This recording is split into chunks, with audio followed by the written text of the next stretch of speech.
Oke, selamat pagi semuanya teman-teman. Kita lanjut dengan financial case. Yang jelas adalah kita mulai sebelum kita membedah case tentang finansial yang akan kita bahas nantinya. Tentunya saya akan menjelaskan beberapa hal di sini. Yang pertama adalah terkait dengan investasi awal. Seperti itu. Jadi di sini adalah mindsetnya adalah ketika seseorang mau membuka usaha, membuka sebuah usaha itu apa sih yang harus kita lakukan. Nah, di sini kita bahas tentang investasi awal dulu ya. Terlebih dahulu kita mengenal tentang investasi awal, di mana investasi awal ini kita pengen tahu apa sih investasi awal, karena beberapa pengusaha itu ketika mau membuka usaha dia hanya sekedar untuk membeli barang-barang kebutuhan tanpa mempertimbangkan atau membedakan antara ini masuk ke bagian mana, investasi awalkah, apakah modal kerja, ataukah itu biaya tetap, apakah itu biaya variabel. Nah, di sini makanya kita harus memilah ya yang mana termasuk identifikasi di investasi awal seperti itu. Nah, investasi awal sebenarnya bagaimana sih menentukan untuk investasi awal apa saja yang kita lakukan. Nah, investasi awal yang kita lakukan itu tergantung pada jenis usahanya ya. Jadi sebelum kita membuka suatu usaha itu kita harus lihat dulu jenis usahanya. Jenisnya maunya ke arah mana ya? Mau ke jenis apa ya? Apakah itu makanan, apakah itu minuman, apakah itu garment, apakah itu usahanya jasa, seperti itu. Jadi kita harus bisa membedakan dulu jenis usaha yang kita lakukan. Seperti itu. Kemudian yang kedua adalah tentang skala usaha. Skala usahanya juga gitu. Apakah tujuan kita dalam membuka suatu usaha itu apakah mau menengah, apakah usahanya sudah mau langsung yang usaha besar seperti itu, atau hanya usaha kecilan saja.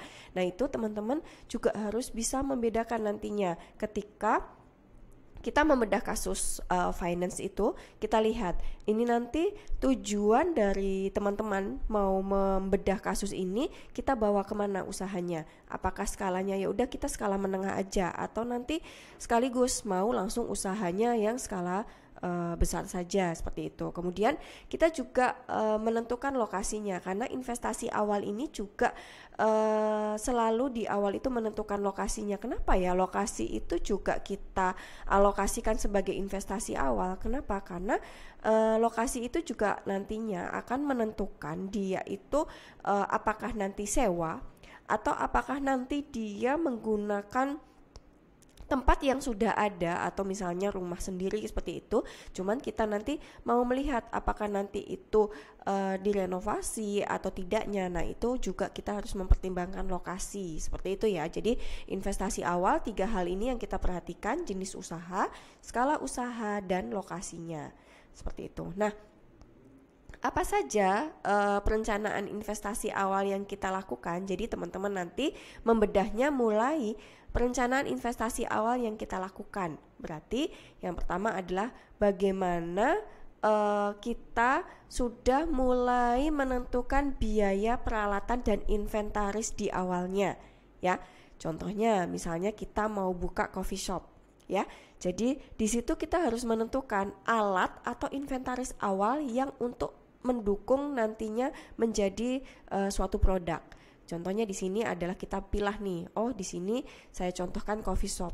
Berarti butuhnya adalah mesin espresso, grinder, peralatan penyajian, stok awal kayak gitu ya, kopi, teh atau makanan ringan. Nah, itu sudah masuk ke biaya peralatan dan inventaris. Seperti itu. Kemudian yang kedua adalah yang saya sampaikan tadi, adanya biaya lokasi atau nanti termasuk di situ adalah biaya sewa. Nah, itu dipertimbangkan. Jika menyewa, berarti sistem pembayarannya seperti apa? Apakah nanti sewa bulanan, apakah nanti tahunan, apakah nanti include misalnya 2 tahun sekalian, kayak gitu. Juga kita harus pertimbangkan sewanya ya. Selain sewa, kalau misalnya nanti tidak sewa, berarti misalnya kita mau pakai rumah tempat tinggal, tapi ada nggak sih biaya untuk renovasinya? Itu juga kita masukkan di perencanaan investasi awal. Kemudian berikutnya ada biaya pemasaran ya. Biasanya awal-awal kita belum dikenal oleh masyarakat tentang usaha kita, sehingga teman-teman bisa mengalokasikan biaya pemasaran awal, termasuk di dalamnya adalah pembuatan logo, kemudian desain situs web, kemudian iklan.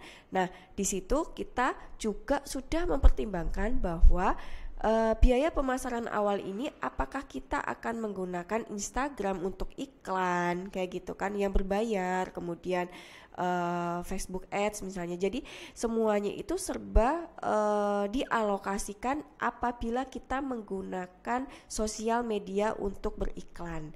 Kemudian di sini ya, di investasi awal juga sudah kita mulai untuk biaya pengadaan stok awal ya. Di sini masuk di dalamnya pembelian produk, bahan mentah yang akan dijual, kemudian bahan baku seperti makanan dan minuman, barang dagangan untuk toko misalnya ya. Jadi itu bisa kita alokasikan untuk biaya pengadaan stok awal. Selanjutnya, di perencanaan investasi awal ini kita juga menentukan biaya operasional di awal. Ya, itu sudah include di investasi awal teman-teman. Jadi tidak hanya barang saja yang dibeli, tetapi kita juga sudah mengingat bahwa biaya operasional awal itu juga dipertimbangkan. Apakah ya, misalnya nanti ada biaya gaji karyawan jika ada ya, jika memiliki karyawan. Tapi kalau kita misalnya tidak memiliki karyawan gimana? Ya kita sudah mengupayakan untuk mengalokasikan, untuk disisihkan bahwa kita pemiliknya juga ada sisihan hitungan untuk gajinya kayak gitu ya. Masa kita sebagai pemilik usaha tetapi kita tidak mengalokasikan gajinya, itu juga harus dipertimbangkan kayak gitu ya. Kemudian ada biaya utilitas seperti listrik, air, gas, kemudian asuransi ya, sekarang dipertimbangkan asuransinya juga, misalnya asuransi kalau terjadi sesuatu. Kemudian di sini tadi ada biaya pembangunan atau renovasi lokasi. Renovasi ruang fisik cocok dengan konsep bisnis. Jadi renovasi itu dilakukan untuk konsep lokasi. Misalnya renovasinya dibentuk seperti kafe kayak gitu kan, juga kita butuh biaya untuk renovasi. Ini juga masuk ke dalam investasi awal. Selanjutnya adalah biaya perizinan. Ya, jika ada izin usaha gitu ya, diperlukan oleh pemerintah setempat, misalnya harus ada izin usahanya, ini ada biayanya. Nah, itu juga kita harus perhatikan. Selanjutnya nanti kita mempertimbangkan adanya biaya misalnya kepengurusan halal misalnya kayak gitu. Nah, itu ada biaya yang kaitannya sama perizinan, misalnya ngurusi IRT-nya, izin rumah tangga seperti itu. Nah, itu juga kita harus mempertimbangkan biaya tentang perizinan dan izin usaha. Kemudian yang berikutnya adalah bagaimana kita menyiapkan cadangan keuangan. Cadangan keuangan ini adalah dana cadangan jika terjadi kondisi tidak terduga. Contohnya misalnya kita itu sudah punya karyawan, tapi usaha kita misalnya belum maksimal ya, belum menghasilkan hasil yang maksimal. Nah, di situ tetap kita kan harus menggaji karyawan. Nah, di situ kita harus memikirkan dana cadangan yang diperuntukkan untuk penggajian misalnya kayak gitu. Atau misalnya tidak terduga itu kita harus membeli suatu bahan baku yang nantinya itu terhitung misalnya langka nantinya. Nah, itu kita bisa stok juga tapi dengan menggunakan dana cadangan seperti itu ya.